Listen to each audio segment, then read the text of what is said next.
भी लिया है।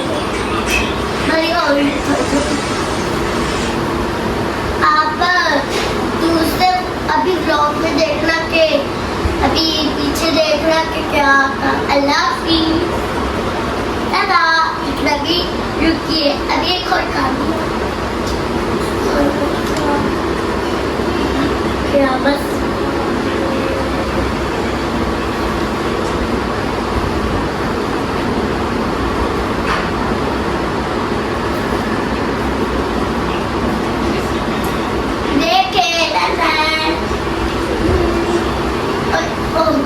अस्सलाम वालेकुम यूट्यूब फैमिली, कैसे हैं आप सब? होपफुली सब ठीक ठाक होंगे, खुशबाश होंगे। अल्हम्दुलिल्लाह मैं भी ठीक हूँ। Welcome back to my channel. आज का व्लॉग आप लोगों को इंटरेस्टिंग लगेगा, लास्ट तक साथ रहिएगा और जल्दी से वीडियो को लाइक कर लें। चैनल को सब्सक्राइब नहीं किया तो सब्सक्राइब कर लें। अगर सब्सक्राइब कर ही रहे हैं तो बेल आइकन को भी प्रेस कर दें ताकि नहीं आने वाली वीडियो का नोटिफिकेशन आपको मिल जाए और आप फ़ौरन मेरी वीडियो देख लें। यहाँ चल रहे हैं घर के काम और आयशा फुल ज़ोर शोर से तंग कर रही है मुझे। अच्छा भला उठे बैठी हुई सी मोहम्मद कासिम के साथ ना गप्पे लगा रही थी, पढ़ तो नहीं रही थी, गप्पे लगाती। और मोहम्मद कासिम मोबाइल पर गेम खेल रहा था, लेकिन फिर मेरे पास इस रूम में आ गई कि मम्मा ने काम शुरू किया तो काम तो भाई मेरी इस बेटी ने ज़रूर करवाना होता है।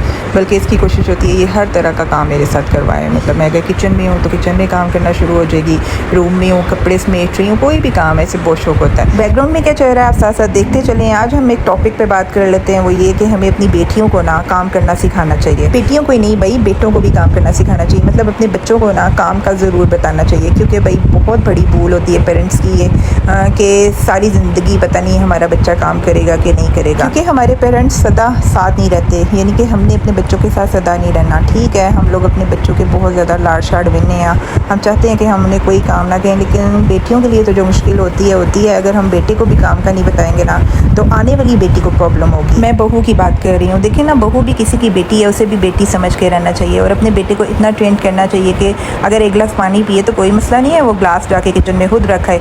हाँ, रही लैंडलॉर्ड्स की बात, तो भाई लैंडलॉर्ड्स भी कई ऐसे देखे हैं जो इतनी फूलों जैसी शहजादियों को ले जाते हैं अपने घर। मतलब एक लैंडलॉर्ड की इकलौती बेटी को अपने घर ले जाते हैं, उसके बाद जनाब वो नहीं सोचते साढ़े को कितनी दौलत, यानी उनके अपने पास कितनी दौलत है। जितनी मर्जी दौलत हो वो बेटी को, मतलब हमारी बेटी को जो कि उनकी बहू होती है, उसे जनाब नौकर समझ लेते हैं। सुबह सवेरे बेटी ने उठना होता है, सारा दिन खुद ही देखना होता है, किचन भी, अपने बच्चों को भी देखना है और अपने घर को भी संभालना है। ठीक है, अच्छी बात है, हर बेटी को घर संभालना आना चाहिए, लेकिन जनाब तुसी जो किसी लैंडलॉर्ड की बेटी ले आते हो ना, तो तुसी क्या कोई भी, तो बहुत कम लोग हैं जो उसे शहजादियों की तरह रखें। इसलिए लैंडलॉर्ड्स को भी अपनी बेटियों को ट्रेन करके अगले घर भेजना चाहिए। इसके अलावा हमेशा अपनी बेटियों को उनके पैरों पे स्टैंड होने दें, मतलब उन्हें भी अच्छा पढ़ाएं लिखाएं और अच्छी जगह वो जॉब्स करें। और अगर आपका बहुत अच्छा बिजनेस है तो बेटों के साथ साथ अपनी बेटी को भी बिजनेस में रखें। मतलब इंडिपेंडेंट होना चाहिए हर बेटी को भी, क्योंकि भाई सब बेटियों के लिए बहुत मुश्किल होती है ससुराल। इसके अलावा दिन में बहुत से ऐसे छोटे मोटे काम होते हैं जो हमें अपनी बेटी को कहने चाहिए, ना चाहते हुए भी कहें।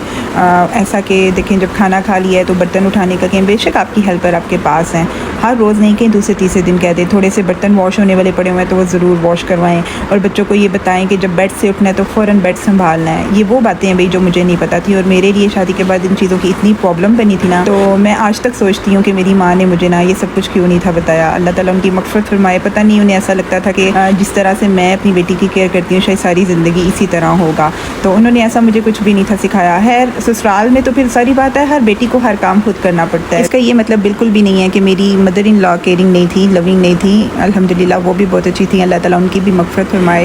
भाई सिंपल मैं आपको एक बात बता रही हूँ, कभी भी हम अपनी बेटी को जिस तरह से अपने घर में रखते हैं ना, वैसे ससुराल में बिल्कुल भी नहीं होता है। वो भी कैसे सकता है भाई, ससुराल में देखें जाते इतनी ज़्यादा रिस्पॉन्सिबिलिटीज़ हमारे सर पे आ जाती हैं। सबसे पहले हमारे हस्बैंड की रिस्पॉन्सिबिलिटी होती है हमारे लिए, उसके बाद अपने इन लॉज को, बस बहुत कुछ होता है जो बेटियों ने करना होता है और इन चीज़ों के लिए हमें अपने बच्चों को ना ट्रेन करना चाहिए। और बेटों की बात मैं इसलिए कर रही थी कि देखें, बेटे को अगर हम सिखाएंगे, आने वाले वक्त में वो अपनी वाइफ की बहुत केयर करेगा, अपनी वाइफ के साथ मिलकर बच्चों को संभालेगा, घर देखेगा। हुण तुसी तुहाडे जो बड़े लोग हैं सवाल करेंगे कि घर क्यों देखेगा भाई, वो तो सारा दिन बाहर रहता है, बिजनेस कर रहा है, बहुत ज़्यादा बिजी रहता है, तो घर आके क्यों करे भाई, घर के काम क्यों करे। घर के काम सिर्फ औरत को ही अच्छे लगते हैं, तो ये हमारी बहुत बुरी सोच है। जो लोग ये सोचते हैं कि घर का काम सिर्फ औरत को करना चाहिए, भाई गलत है। अगर हस्बैंड वाइफ की केयर करे, हेल्प करे, तो इसमें कोई बुरा नहीं है। हमारे माशरे में पता नहीं क्यों ऐसा समझा जाता है। और इसी तरह अगर वाइफ हस्बैंड की हेल्प करना चाहे तो ज़रूर करे, बल्कि करनी चाहिए। एक तो हेल्प की हेल्प हो जाती है, दूसरा हर बीवी इंडिपेंडेंट हो जाती है। होने इंडिपेंडेंट आया मतलब नहीं है कि ऐसी अपनी ज़िंदगी शोहर की मर्ज़ी के बगैर गुजारें। जैसा हस्बैंड चाहेगा वैसे ही हर वाइफ को ज़िंदगी गुजारनी है। इस्लाम में ये बात ज़रूरी है।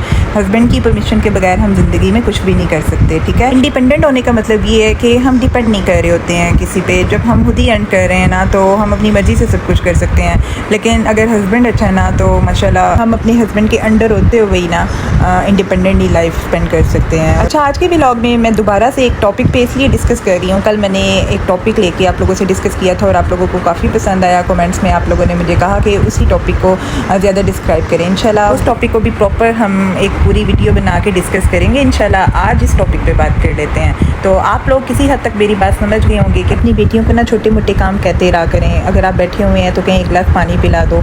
उस टाइम बेटी को बहुत गुस्सा आता है कभी कभार कि ये क्या भाई, मुझे उठ के ये काम करना पड़ रहा है, या मैं ये काम क्यों करूँ, खुद भी हो सकता है, या हेल्पर कर सकती है मम्मा या बाबा, मुझे क्यों कह रहे हैं। लेकिन हमें ऐसा ज़रूर करना चाहिए। बेटी को भी आहिस्ता आहिस्ता से खुद ही समझ आना शुरू हो जाती है। व्यूवर्स, मेरे साथ ऐसा होता था कि मेरे ख्याल में मैंने बहुत कम कभी उठ के एक गिलास पानी भी दिया होगा। मेरी माँ ना मुझे कोई भी काम नहीं कहती थी, तो वो बहुत मुश्किल था मेरे लिए। चलिए अब थोड़ा सा डिस्कस कर लेते हैं बैकग्राउंड पे क्या चल रहा है। ये सूट जो मैं आपको दिखा रही हूँ, इसका बटन उतर गया हुआ था लास्ट ईयर का। ये एथनिक का सूट है, तो चचा की तरफ हम लोगों ने जाना था, तो बस मैंने कहा चलें ये सूट पहन लेती हूँ, क्योंकि इस सीज़न में जो सूट्स बनवाए थे वो आजकल में बहुत ज़्यादा पहन लिए थे और आपको पता है फिर दोबारा से पहनने का ज़रा जी नहीं चाहता। फिर मैंने कबर्ड में से निकाले 2-3 लास्ट ईयर के सूट्स। मैंने कहा चले इनमें से कोई पहनूँगी। जो चचा की तरफ हमारी ना दावत थी, मतलब नए घर की दावत थी, सारे ख़ानदान को इन्वाइट किया हुआ था उन्होंने, काफ़ी लोग, मतलब 100+ लोग थे उधर।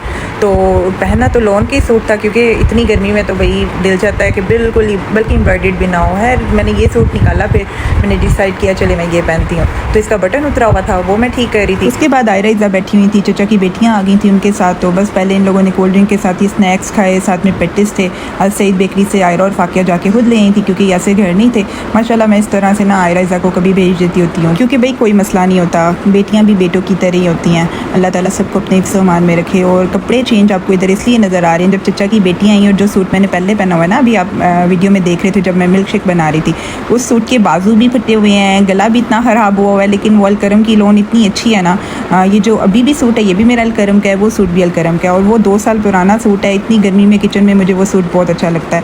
तो बल्कि उसके बाजू में भी वीडियो में आए भी हो ना, फट गए हुए हैं, लेस उधर गई हुई है, मतलब बहुत अजीब सा हो गया हुआ है, लेकिन मुझे वो सूट अच्छा लगता है। तो लेकिन जब ये चचा की बेटियाँ आ गई तो फिर मैं चेंज कर लिया। मैं कहा कितना बुरा लगता है ना, वो लोग क्या कहेंगे। हालांकि आप लोगों को घर में भी अपना गेटअप इस तरह रखना चाहिए कि कोई आ जाए या कहीं जाना पड़े तो आपको चेंज ना करना पड़े, लेकिन भाई किचन में कभी कभार ऐसा करना पड़ता है। कि मुझे ईमान फाकिया लोग कह रही थी कि हमारा बच्ची आपने कपड़े क्यों चेंज कर लिए एकदम से। मैंने फिर उन्हें बताया कि भाई आप लोगों की गले पे नज़र नहीं पड़ी, वो फटा हुआ है, बाजू फटे हुए हैं, तो मुझे नहीं अच्छा लग रहा था कि आप लोगों के सामने इस तरह के कपड़े मैं पहनूँ। सिर्फ मैं किचन के लिए पहनती हूँ। लेकिन व्यूवर्स, ये एक अच्छी बात नहीं है। हमें वेल ड्रेस रहना चाहिए घर में, और बाहर जाने के लिए सेम ड्रेसेस में, अच्छे अच्छे ड्रेसेस में रहना चाहिए, नीट एंड क्लीन रहना चाहिए। ये मेरी गलत बात है, लेकिन मैं आप लोगों को इसलिए बता रही हूँ क्योंकि मैंने ऐसा किया था। और फिर ये डिनर में आयरा और इज़ू ने डिनर रेडी किया था कटलेट से, और साथ में पुलाव बना लिया था। तो बस हम लोगों ने डिनर कर लिया। और आयशा का टायर जो आप लोगों को भी नज़र आया, भाई ये ना बाहर लेके आजकल घूम रही है कि हमने स्विमिंग करने किस दिन जाना है, बस जिद कर रही है। अब देखिए स्विमिंग करने जाते भी हैं या नहीं जाते। दाल पड़ी हुई थी, वो खुद ही नहीं गर्म की, इसके साथ यही खाएंगे हम। कितने गंदा खाना बनाया दोनों ने। क्या कब गंदा है, खा के तो देखो, बहुत मज़े का है। होपफुली मेरी आज की वीडियो आपको पसंद आई होगी। पसंद आई तो कमेंट्स में मुझे ज़रूर बताएं। मिलते हैं अपनी नेक्स्ट वीडियो में एक और अच्छे से कंटेंट के साथ, अच्छे से टॉपिक के साथ। अपना बहुत सारा ख्याल रखिएगा, अपनी दुआओं में मुझे याद रखिएगा। अल्लाह हाफिज़। ये जी आयरा ने बनाया है, एक चम्मच और इज़ा भी इधर आए, ये इज़ू ने भी बनाया है। और ये मैंने टेबल साफ किया वो, ये मैंने टेबल मैंने साफ